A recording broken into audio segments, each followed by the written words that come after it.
அகிலம் நியூஸ் நேயர்களுக்கு வணக்கம். அரசு ஊழியர்களுக்கான கொடுப்பனவு தொடர்பான தகவல்.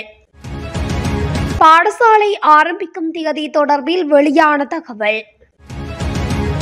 அரசு சேவை தொடர்பான முறைப்பாடுகளுக்கு விசாரணை அலகு கிடைத்தது அனுமதி. மண்மேடொன்றுடன் மோதிய வேன், இருவர் பலி, 10 பேர் படுகாயம். மழையுடனான வானிலை அடுத்த சில நாட்களில் சற்று அதிகரிக்கும். தந்தையால் அடித்து படுகொலை செய்யப்பட்ட இளைஞன் இரவில் நடந்த கொடூரம். அரசு சேவையில் ஆட்குறைப்பு செய்யப்படாது. விவசாயிகளுக்கான இழப்பீட்டுத் தொகையை 1 லட்சம் ரூபாவாக அதிகரிக்குமாறு கோரிக்கை. கொழும்பு துபாய் இடையே கூடுதல் விமான சேவை.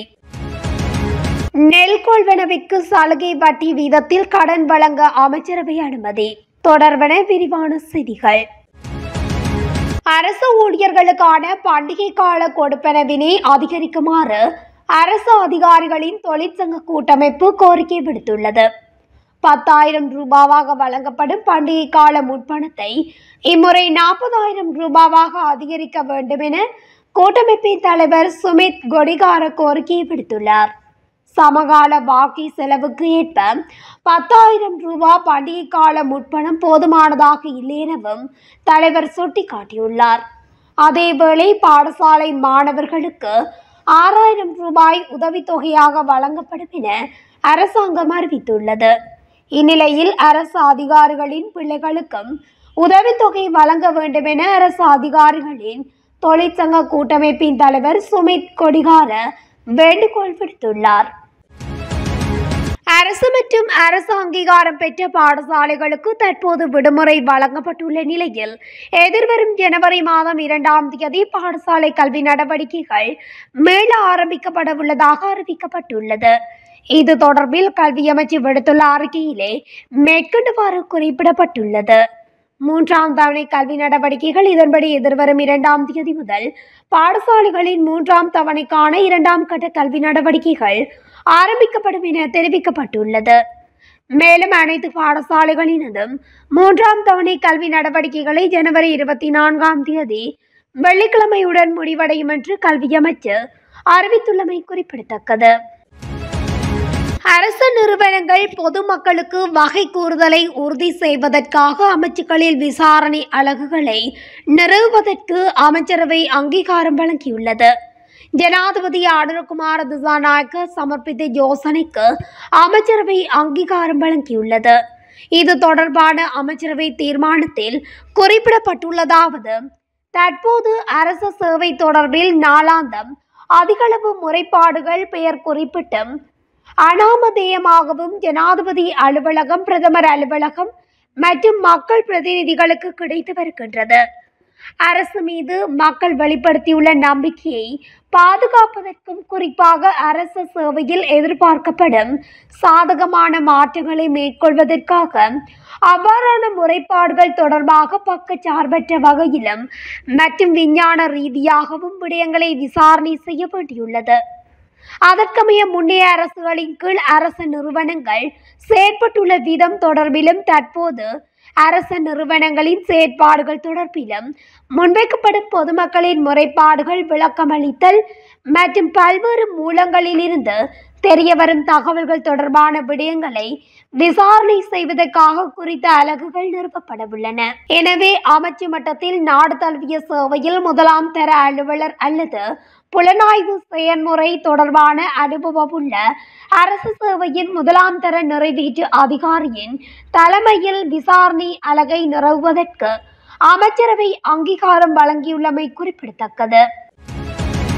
பதுளை கொழும்பு பிரதான வீதியில் காப்புத்தலை விகாரகல பகுதியில் வேன் ஒன்று விபத்துக்குள்ளானதில் 2 உயிரிழந்துள்ளதாக காவல்துறை தெரிவித்துள்ளது. அத்துடன் குறித்த வேனில் பயணித்த 10 பேர் காயமடைந்த நிலையில் தேத்தலாவை மற்றும் பேங்கட்டியா ஆகிய வைத்தியசாலைகளில் அனுமதிக்கப்பட்டுள்ளதாக தெரிவிக்கப்பட்டுள்ளது. பிரேக் தொகுதி தொழிற்படாமையினால் குறித்த வேன் மண்மேடொன்றுடன் மோதி விபத்துக்குள்ளானமை விசாரணைகளில் தெரியவந்துள்ளது. சம்பவம் தொடர்பான மேலதிக விசாரணைகளை காப்புத்தலை காவல்துறையினர் மேற்கொண்டு வருகின்றனர். இன்று முதல் அடுத்து வரும் சில நாட்களுக்கு நாட்டின் வடக்கு, வடமத்திய, கிழக்கு மற்றும் ஆகிய மாகாணங்களில் நிலவும் மழையுடனான வானிலை சற்று அதிகரிக்கும் என வளிமண்டலவியல் திணைக்களம் எதிர்வு கூறியுள்ளது.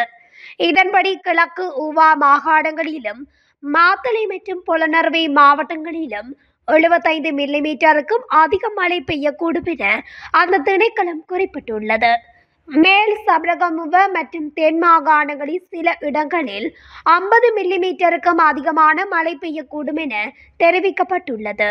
அத்துடன் வடக்கு, கிழக்கு மற்றும் வடமத்திய மாகாணங்களில் இடைக்கிடையே மணித்தியாலத்திற்கு 30 முதல் 35 கிலோமீட்டர் வேகத்தில் காற்று வீசக்கூடும். இந்த நிலையில் இடியுடன் கூடிய மழை பெய்யும் சந்தர்ப்பங்களில் ஏற்படும் அனர்த்தங்களை குறைப்பதற்கு தேவையான பாதுகாப்பு முன்னாயத்த நடவடிக்கைகளை மேற்கொள்ளுமாறு வளிமண்டலவியல் திணைக்களம் பொதுமக்களை அறிவுறுத்தியுள்ளது.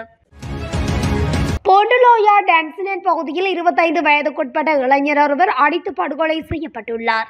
நேற்றிரவு இந்த சம்பவம் இடம்பெற்றுள்ளமை தெரிய வருகின்றது. குறித்த இளைஞனின் தந்தை மற்றும் தம்பியால் இவர் அடித்து படுகொலை செய்யப்பட்டுள்ளதாக தெரிவிக்கப்படுகின்றது. சிறு பிரச்சினை காரணமாக ஏற்பட்ட வாய் தர்க்கம் இறுதியில் கைகலப்பாகி கொலையில் முடிந்துள்ளதாக தெரிய வருகின்றது.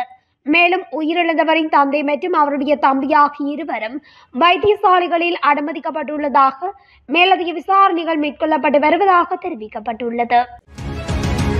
அரசாங்க ஊழியர்களில் குறைப்பை மேற்கொள்ள எதிர்பார்க்கவில்லை என அமைச்சர் நலிந்த ஜேதிச தெரிவித்துள்ளார். இன்று இடம்பெற்ற அமைச்சரவை தீர்மானங்களை அறிவிக்கும் ஊடகவியலாளர் சந்திப்பில் கலந்து கொண்ட அமைச்சர் அரசு சேவையில் மக்களை திறம்பட மற்றும் வினைத்திறனுடன் ஈடுபடுத்துவதே அரசாங்கத்தின் எதிர்பார்ப்பாகும் என தெரிவித்துள்ளார். ஆட்சேர்ப்பு செய்யப்பட்டவர்களை நாட்டு மக்களுக்கு சேவைகளை வழங்கும் வகையில் ஒழுங்குபடுத்த எதிர்பார்த்துள்ளதாக தெரிவித்த அமைச்சர், சுகாதார அமைச்சின் கீழ் நிலையில் உள்ள பெரும்பாலான ஆட்சேர்ப்புகள் சேவையை தேவையை விட சுகாதார அமைச்சின் கீழ் நிலையில் உள்ள பெரும்பாலான ஆட்சேர்ப்புகள் சேவை தேவையை விட அரசியல் தேவைக்காக செய்யப்பட்டுள்ளதாக சுட்டிக்காட்டினார். இயற்கை அனர்த்தங்களால் விவசாயிகளுக்கு ஏற்படும் பாதிப்புகளுக்கான இழப்பீட்டுத் தொகையை 1 லட்சம் ரூபாய் வரை அதிகரிக்குமாறு முன்னாள் அமைச்சர் மகிந்த அமரவீர வலியுறுத்தியுள்ளார். பொலனறுவையில் நேற்று நடைபெற்ற செய்தியாளர் சந்திப்பில் கலந்து கொண்டு கருத்து வெளியிடும் போது அவர் இதனை தெரிவித்துள்ளார். தொடர்ந்து கருத்து வெளியிட்ட அவர், 2018ஆம் ஆண்டு நான் விவசாய அமைச்சராக பதவியேற்ற போது வழங்கப்பட்ட 40,000 ரூபாய் கொடுப்பனவே தற்போதும் வழங்கப்படுகின்றது. இது தற்போதைய அமைச்சரவையில் எடுக்கப்பட்ட தீர்மானம் என செய்தியும் வெளியிடப்பட்டது. ஆனால் விவசாயிகளுக்கு வழங்கப்பட்ட 40,000 ரூபாய் இழப்பீட்டுத் தொகையை 1 லட்சம் ரூபாய் வரை அதிகரிப்பதற்கு எமது அரசாங்கத்தில் தீர்மானம் எடுத்திருந்தோம். அதனை நடைமுறைப்படுத்த தற்போதைய அரசாங்கம் துரித நடவடிக்கைகளை முன்னெடுக்க வேண்டும். விவசாயிகள் இந்த அரசாங்கத்தில் பாரிய அசௌகரியங்களை எதிர்கொண்டுள்ளனர். இந்த அரசாங்கத்துக்கு உரமானியத்தை கூட வழங்க முடியாத நிலைமை ஏற்பட்டுள்ளது. எமது அரசாங்கத்தில் உரமானியம் 15,000 ரூபாயிலிருந்து 25,000 ரூபாய் வரை அதிகரிக்கப்பட்டது. நாங்கள் விவசாயிகளின் நலன்களை பாதுகாப்பதற்காக சகல முயற்சிகளையும் மேற்கொண்டிருந்தோம் என்றும் முன்னாள் அமைச்சர் மகிந்த அமரவீர தொடர்ந்தும் தெரிவித்துள்ளார். எமிரேட்ஸ் விமான நிறுவனம் 2025 ஜனவரி 2 முதல் கொழும்பு மற்றும் துபாய் இடையே கூடுதல் சேவையை வழங்க உள்ளது. கூடுதல் சேவையானது 31 மார்ச் 2025 வரை வாரத்தில் 6 முறை செயல்படும். EK654 துபாய் சர்வதேச விமான நிலையத்திலிருந்து புதன்கிழமைகளை தவிர ஒவ்வொரு நாளும் புறப்படும். ஏப்ரல் 1, 2025 முதல் 7வது வாராந்திர விமானம் புதன்கிழமைகளில் சேர்க்கப்படும். எமிரேட்ஸ் ஏப்ரல் 1986இல் இலங்கைக்கான நடவடிக்கைகளை ஆரம்பித்தது மற்றும் செயல்பாடுகள் தொடங்கியதிலிருந்து 12 மில்லியனுக்கும் அதிகமான பயணிகளை கொழும்பிற்கு கொண்டு சென்றுள்ளது.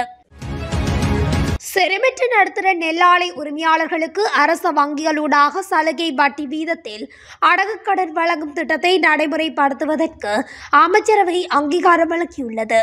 நிதி திட்டமிடல் மற்றும் பொருளாதார அபிவிருத்தி அமைச்சர் என்ற அடிப்படையில் ஜனாதிபதி அனுரகுமார திசாநாயக்கவினால் சமர்ப்பித்துள்ள யோசனைக்கு அமைச்சரவை அங்கீகாரம் வழங்கியுள்ளது.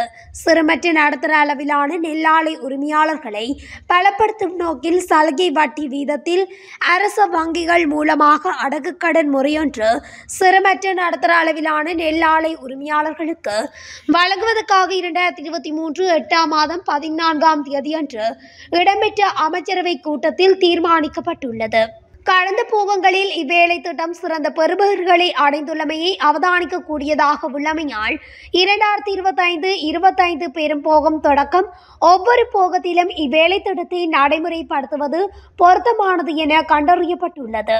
அதற்கமைய திட்டவட்டமான அளவுகோல்களின் பிரகாரம் நாளாந்த நெல் குற்றும் கொள்ளளவு உயர்ந்தபட்சம் 25 மெட்ரிக் டன் வரைக்கும் சிறு மற்றும் நடுத்தர அளவிலான நெல்லாலை உரிமையாளர்களுக்கு அரசு மற்றும் தனியார் வங்கிகள் மூலம் சலுகை வட்டி வீதத்தில் உயர்ந்தபட்சம் 50 மில்லியன் ரூபாய்கள் வரைக்கும் நெல் கொள்வனவுக்கான அடகு கடன் முறையை நடைமுறைப்படுத்த நிதி திட்டமிடல் மற்றும் பொருளாதார அபிவிருத்தி அமைச்சர் கௌரவ ஜனாதிபதி அவர்கள் சமர்ப்பித்துள்ள யோசனைக்கு அமைச்சரவை அங்கீகாரம் வழங்கியுள்ளது. இத்துடன் அகிலம் நியூஸின் இன்றைய பிரதான செய்திகள் நிறைவடைகின்றன. தொடர்ச்சியாக இதுபோன்ற செய்திகளை உடனுக்குடன் தெரிந்து கொள்ள அகிலம் நியூஸ் ஊடகத்துடன் இணைந்திருங்கள். நன்றி, வணக்கம்.